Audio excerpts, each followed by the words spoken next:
మీరు ఇంజనీరింగ్ చేశారా? జాబ్స్ కోసం సెర్చ్ చేస్తున్నారా? 3600 మందికి పైగా స్టూడెంట్స్ కి జాబ్స్ వచ్చేలా చేసిన కోడ్ జ్ఞాన్ 100 డేస్ సాఫ్ట్వేర్ కోర్సులో జాయిన్ అవ్వండి. మీ కెరియర్ ని బిల్డ్ చేసుకోండి.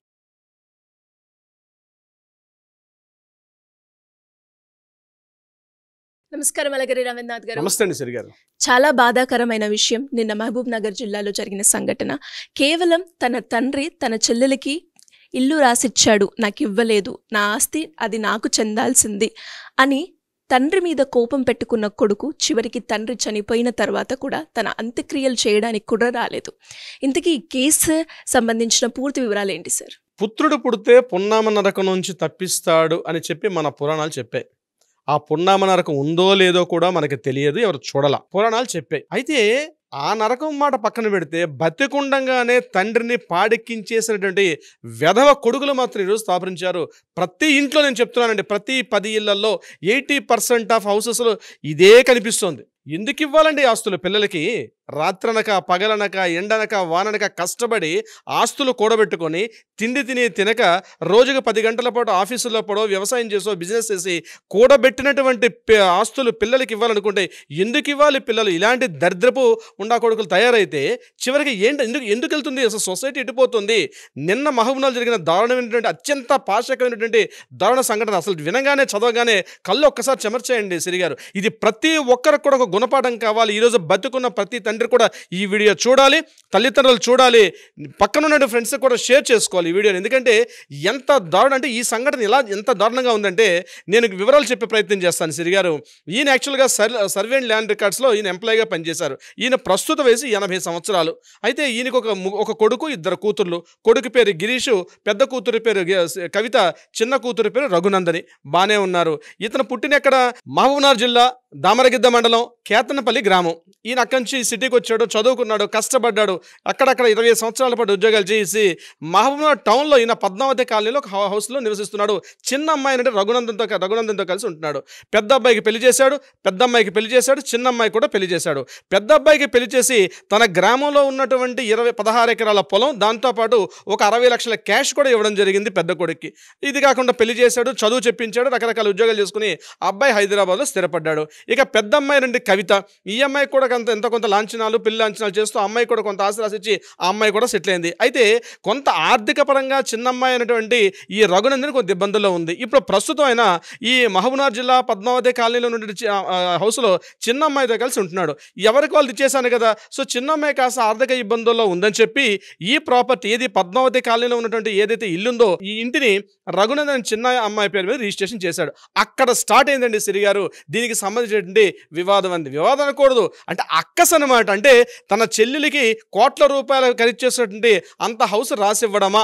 గ్రామంలో ఉండడం నాదంత విలువ చేయదు కానీ ఇది అంత ఖరీదు చేయడం అని చెప్పి పాపం దురదృష్టవశాత్తు మనిషికి మరణం సహజమే.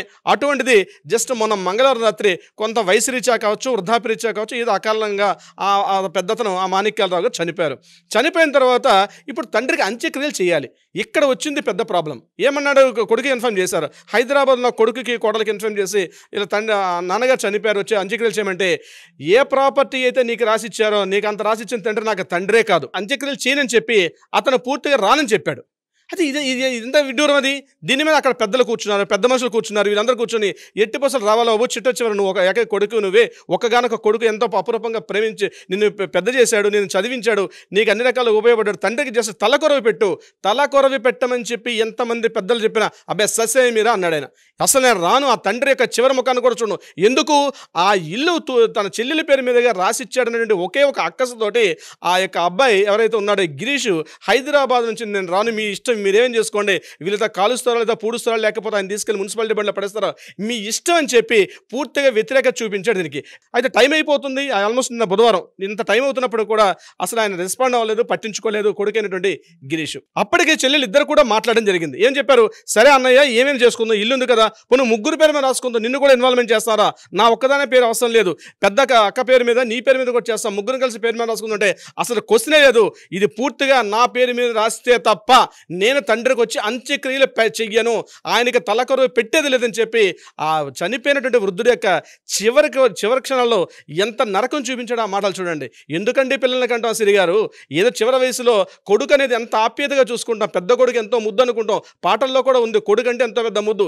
ఏం కొడుకు ముద్దు అండి? ఇలాంటి సంఘటనలు జరుగుతుంటే అసలు కొడుకుల కన్నా కూతుళ్ళు ఉంటే బాగేమన్నటువంటి ఒక స్థితికి వచ్చేసారు. నిజంగా చెప్తున్నానండి, ఈ పుస్తకాలు పురాణాలు అన్నీ కూడా తండ్రి కొడుకులు తల్లి కొడుకుల మధ్య ఉన్నటువంటి ప్రేమానురాగాలు చూపించే తప్పించి ఎక్కడ కూడా ఒక తల్లి కూతుళ్ళ మధ్య తండ్రి కూతుళ్ళ మధ్య ఉన్నటువంటి రిలేషన్షిప్ చాలా తక్కువ అండి. కానీ ఈనాటి సమాజంలో కూతుళ్ళకి తండ్రి మధ్య అనుబంధాలు చాలా ఎక్కువగా ఉన్నాయి.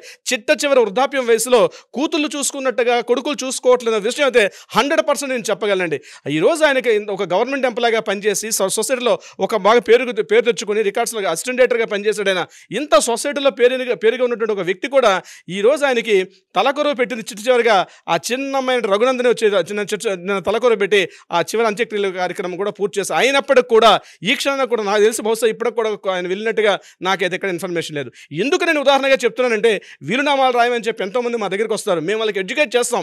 ఈ రకంగా ఉంటుంది ప్రతి విషయాన్ని కూడా. అది ప్రేమ అనుబంధం ఉంటుంది చూస్తారంటే, ఆ ప్రేమ బంధం దగ్గరగా పట్టి ఉంచి ఉంటుంది వాళ్ళకి మధ్యలో, నా కొడుకు కదా నా కూతురు కదా అని చెప్పి. కానీ అక్కడ పరిస్థితులు ఎలా మారిపోతుంటే తెలియదు. అందుకనే మేము మా దగ్గరికి వీలునామాలు రాసేందుకు వచ్చేటప్పుడు మేము క్లియర్గా స్పష్టంగా ప్రతిదీ అడుగుతాం. ఈ ప్రాపర్టీ ఎవరికి రాసిస్తారు, ఎవరెవరికి మధ్య రిలేషన్స్ ఏమున్నాయి, మీ బ్యాంక్ అకౌంట్స్ ఎంత, ప్రతి డీటెయిల్స్ కూలంకుషంగా తీసుకొని రాయాల్సిన పరిస్థితి వచ్చింది. బహుశా ఇలాంటి సంఘటన ఏదైతే జరిగిందో ఇది ఏ తండ్రికి జరగకూడదని భావిస్తాను సిరి గారు. నిజమే సార్, మీరు మాట్లాడుతుంటే ఒక తండ్రి ఆవేదన కనిపిస్తూ ఉంది. అండ్ ఒక ఆస్తి గురించి తండ్రి మరణించిన తర్వాత తండ్రికి చేయాల్సిన ఏదైతే కార్యక్రమాలు ఉంటాయో అవి చేయలేదు అంటే ఒక ఆస్తి గురించి ఎలా అయిపోతున్నారు అని అనిపిస్తూ ఉంది. మానసికంగా అంటే మనసుతోటి ఆలోచించకుండా ఒక కమర్షియల్ పరంగా ఎంతసేపు ఒక డబ్బుకే విలువ ఉంది అని అనిపిస్తుంది సార్. నిజంగా ఒక తండ్రికి ఇలాంటిదైతే జరగకుండా ఉండాల్సింది. ఒక కొడుకు ఉన్నప్పటికీ కూడా ఒక కూతురు పెట్టింది అంటే చాలా దారుణం. Anyways, thank you sir, thank you so much. Thank you so much Siri గారు. సుమన్ టీవీలో మీ పర్సనల్ అండ్ బిజినెస్ ప్రమోషన్స్ కోసం కింది నెంబర్కి కాంటాక్ట్ చేయండి.